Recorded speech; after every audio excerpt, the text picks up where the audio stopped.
Hello students, welcome to Srivastava education point. और आज हम जो टॉपिक पढ़ने वाले हैं वो है इवैल्यूएशन एंड असेसमेंट। ये सीटेट का ही एक टॉपिक नहीं है बल्कि एक बेसिक नॉलेज भी है और अदर कॉम्पिटिटिव एग्जाम में भी ये वाले क्वेश्चंस आते हैं या ये वाली नॉलेज हमें ज़रूरत होती है।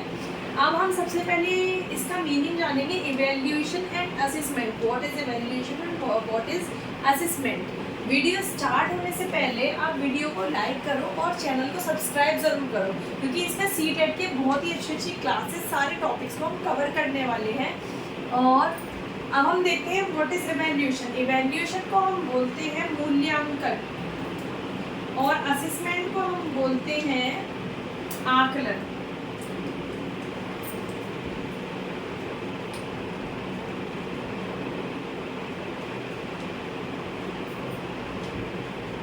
इसे हम बोलते हैं आकलन।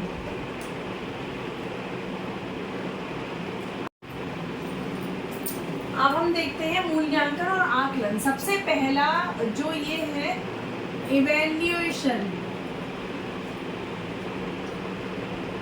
इवैल्यूएशन का एक पार्ट होता है असेसमेंट। सबसे पहले आता है इवैल्यूएशन और इवैल्यूएशन का ही पार्ट जो है वो है असेसमेंट।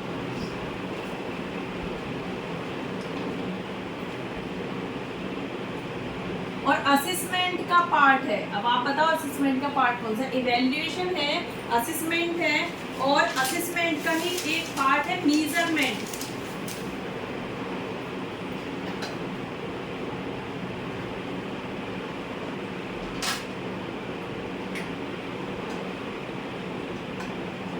मेजरमेंट।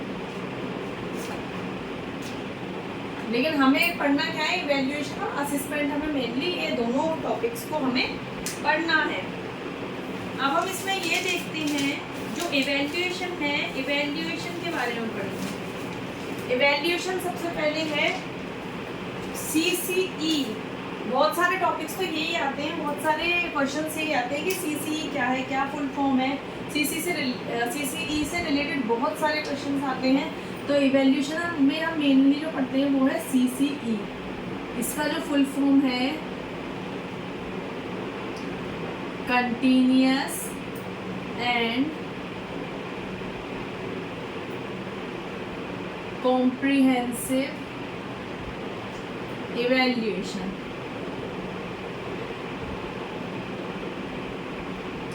ये है इसका फुल फॉर्म।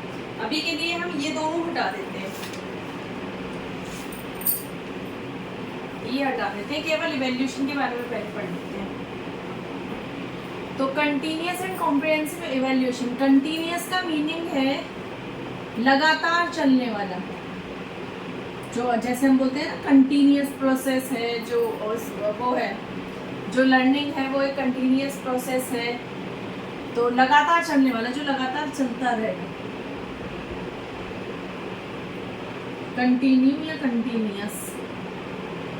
इसके बाद है कॉम्प्रिहेंसिव। कॉम्प्रिहेंसिव का मीनिंग होता है सिलेबस से कुछ हटकर जो हम एक्टिविटीज बच्चों को कराते हैं। जैसे सबसे पहले हम बोलते हैं इसको को करिकुलर एक्टिविटीज।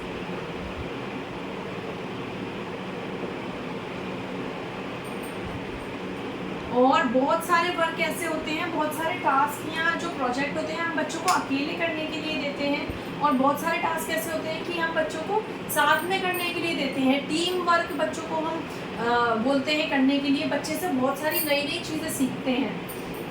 को करिकुलर एक्टिविटीज़ हैं, कुछ स्पोर्ट्स हैं, गेम्स हैं, और जो भी हमारे जैसे ज्योग्राफी है या कोई और सब्जेक्ट्स हैं, इसमें प्लांट्स के बारे में बताया, तो हम बाय प्रोजेक्ट या बाय प्रैक्टिकली बच्चों को वो चीज़ें हम सिखाते हैं। बजाय पढ़ाने के हम उनको लाइव वो चीज़ें दिखाते हैं जिससे बच्चों को और अच्छे से समझ में आए। तो ये भी आता है को करिकुलर एक्टिविटीज़ के अंदर।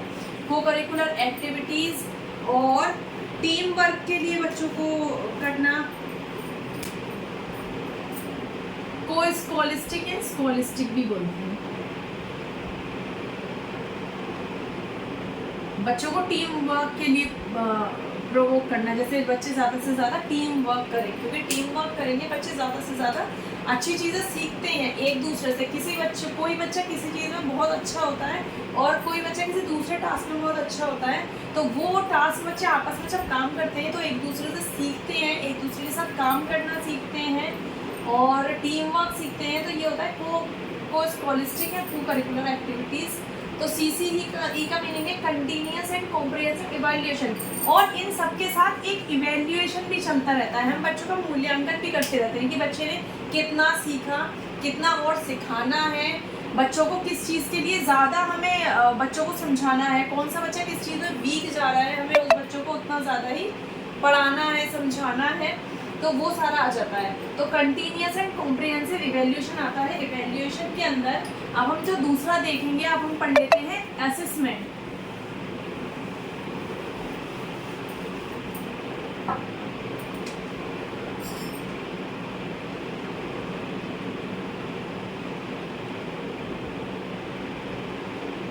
असेसमेंट में है assessment for learning, assessment of learning,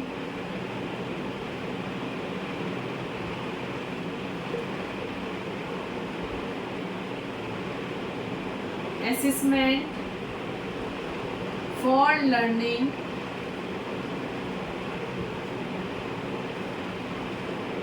और है असेसमेंट एज लर्निंग। अब इसमें डिफरेंस क्या है? असेसमेंट फॉर ऑफ लर्निंग होता है समेटिव असेसमेंट, या फिर हम इसको बोलते हैं योगात्मक मूल्यांकन।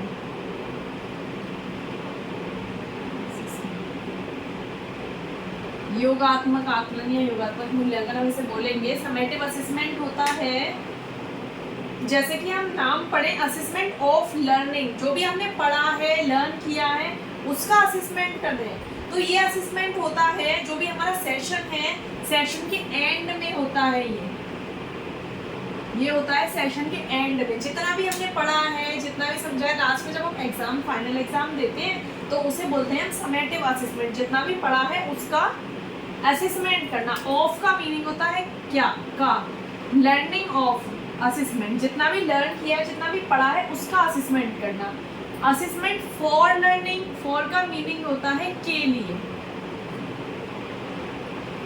तो जितना भी हमने लर्न किया है और आगे लर्न करने के लिए हम जो असेसमेंट कर रहे हैं उसे बोलते हैं हम learning of learning for assessment. इसमें आता है formative assessment.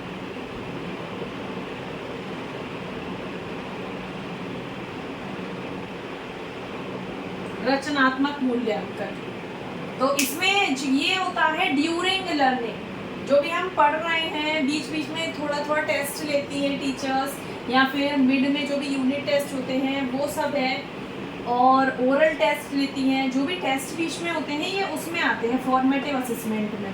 Learning for assessment, जैसे मैंने आपको ये सब मैंने पढ़ाया है, अब ये सब पढ़ाने के बाद या ये सब पढ़ाने के बीच बीच में मैं आपसे क्वेश्चंस पुट अप करती हूँ कि अभी मैंने हिंदी में क्या बताया था, फॉर्मेटिव असेसमेंट को मैंने क्या बताया था। तो आप बताओगे कि रचनात्मक मूल्यांकन या रचनात्मक आकलन आपने बताया था। तो ये जो होता है बहुत से बच्चों को पता था, लेकिन अब मैंने पूछ लिया तो और जो बच्चे थे जिनको नहीं पता था उनको भी पता चल गया। तो ये होता है असेसमेंट फॉर लर्निंग। या मैंने आपसे बीच में क्वेश्चन पुट अप कर लिया कि जैसे कि मैंने क्वेश्चन पुट अप कर लिया कि असेसमेंट के मैंने कितने टाइप्स बताए थे। कुछ बच्चों के मन में ये वाला क्वेश्चन होगा कि हाँ 3 टाइप्स के हैं, लेकिन कुछ बच्चों को अभी पता ही नहीं है कि 3 टाइप्स के हैं, पढ़ रहे हैं उन्हें नहीं पता है। अब मैंने क्वेश्चन पुट अप कर लिया तो अब उन बच्चों को पता चल जाए कि हाँ 3 टाइप्स के जो हैं वो असेसमेंट मैंने बताए हैं। तो ये होता है असेसमेंट फॉर लर्निंग। या मैंने आपको ये सब पढ़ाया, मैंने बोला कल मैं आपसे ये सारा पूछूंगी, या ये सारा मैं आपका कल टेस्ट लेने वाली हूँ या टेस्ट लूँगी, जो भी है। तो जो भी आप मुझे टेस्ट में दोगे, मैंने कुछ क्वेश्चंस पुट अप कर दिए, क्वेश्चंस लिख दिए, आप उसका आंसर लिख रहे हैं सब बच्चे। कुछ बच्चों को आंसर्स आते हैं, कुछ बच्चों को आंसर नहीं आते हैं। मैंने करेक्शन किया, करेक्शन करने के बाद मैंने आपको करेक्ट आंसर बताया कि कुछ बच्चों ने आंसर ये दिया है, ये रॉन्ग है, लेकिन इसका करेक्ट आंसर क्या है। जो भी करेक्ट आंसर है मैंने करेक्ट आंसर लिखा है और मैं वो बताऊंगी। तो जिन बच्चों को नहीं आता होगा उन बच्चों को भी ये पता चल जाएगा। तो इसे बोलते हैं असेसमेंट फॉर लर्निंग। लर्निंग करने के लिए जो हम असेसमेंट कर रहे हैं वो है असेसमेंट फॉर लर्निंग। क्लियर हो गया होगा। और भी अगर बीच में कुछ क्वेश्चंस होते हैं या कोई क्वेरीज होती हैं तो आप कमेंट बॉक्स में कमेंट करके पूछ सकते हो। इसके बाद जो है वो है असेसमेंट एज लर्निंग। हम लर्निंग भी कर रहे हैं और असेसमेंट भी कर रहे हैं।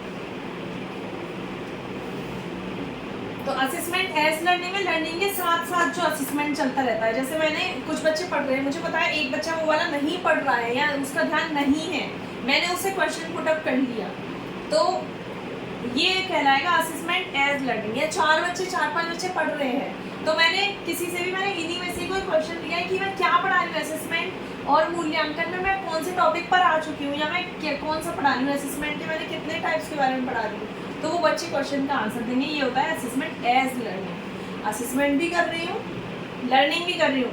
नई क्लास है, मैंने नई क्लास में बच्चों को पढ़ा रही हूँ, टीच कर रही हूँ। जब भी मैंने बच्चों से पूछा, मुझे नहीं पता क्लास में कौन बच्चा इंटेलिजेंट है, कौन बहुत अच्छे से ध्यान लगाकर बच्चा पढ़ रहा है।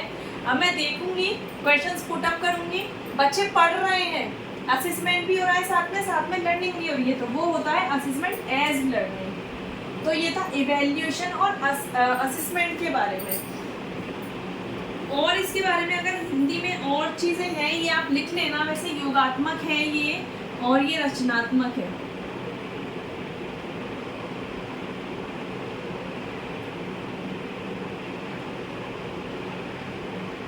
एंड में होता है ऑफ लर्निंग, मिडिल में या ड्यूरिंग ड्यूरिंग आपको याद रहेगा, ड्यूरिंग होता है फॉर लर्निंग, और जो साथ साथ होता है वो होता है एज लर्निंग। तो ये था इवैल्यूएशन एंड असेसमेंट का एक छोटा सा टॉपिक। आप इसको पढ़ लो और चैनल को लाइक और सब्सक्राइब करो।